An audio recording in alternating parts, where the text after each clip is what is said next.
we have this unlocked, the next thing we have to do is that basically ungroup or explode this group. So I'm going to explode this group, so there will be no group anymore. It's like become some sort of a topography now with the image on it.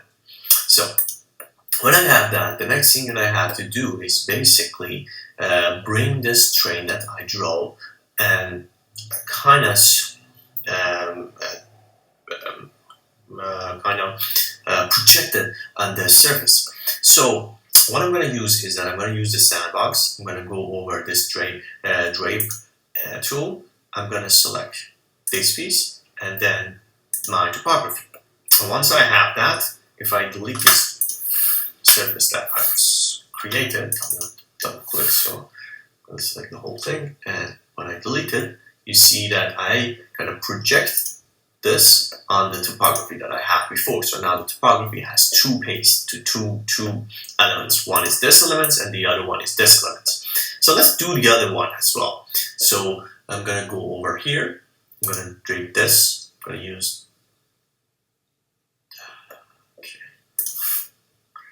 going to take a little bit long to.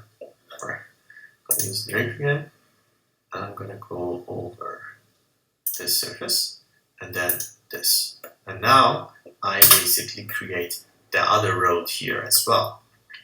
And you can be as much detail, you add as much detail that you want when you're working on your project, but that's the basic of it. It's like a very simple thing.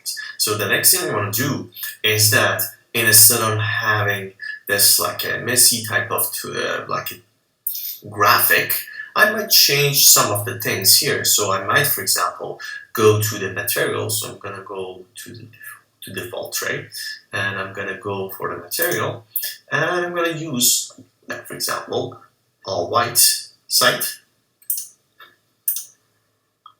and only the places that I want to have road or something, I want to go over and then use, for example, asphalt or concrete or something else. So now it become more like whatever format that I want, or maybe like more graphically close to the site that I have intention to have. So this is basically depending on you. You can just leave it as it is, or like change the material of some part of it. Like for example, you don't want to see the roof of the building when you're working on this, so you want to add some edit here. You might either want to add like it to like for example like building library as like a very simple geometry or box on your site, so give it more context to your drawing. Okay, so that piece goes to like the site. Now let's go look at here what happened to my building at the site. So in relation between my site and the building, you see that my building is basically kind of floating around. So that's not a very good idea. So what I have to do is that it's down in the group, so it's good. I want to basically bring the site and stamp the site to my building. So what I'm going to do is that I'm going to use the stamp tool, and right after that I create this. You see that kind of give me an offset from the site to my building. So I'm going to change it from 1 foot. So let's see. I'm going to change this one.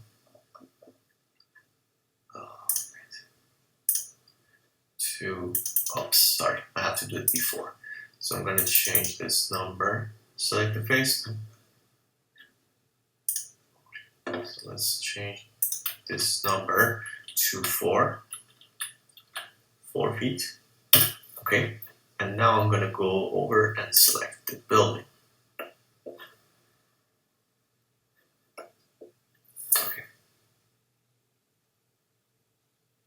Alright, now I have to select the site. So it's a 4 feet away from my building. I'm going to change this one to 4. And after that, I have to select the site. So I'm going to select the site here.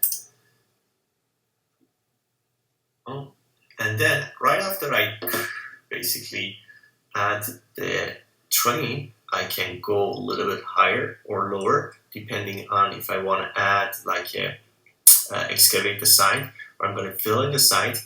I can change the topography where I have my building. So I'm going to place it very close to the, like maybe here, and then place my building into the site. So I'm going to use the move tool. I'm going to grab this corner and bring it all the way down here. So now, and instead of floating around, my building nicely fit into the site. So now then I have to fit in stamp into this site.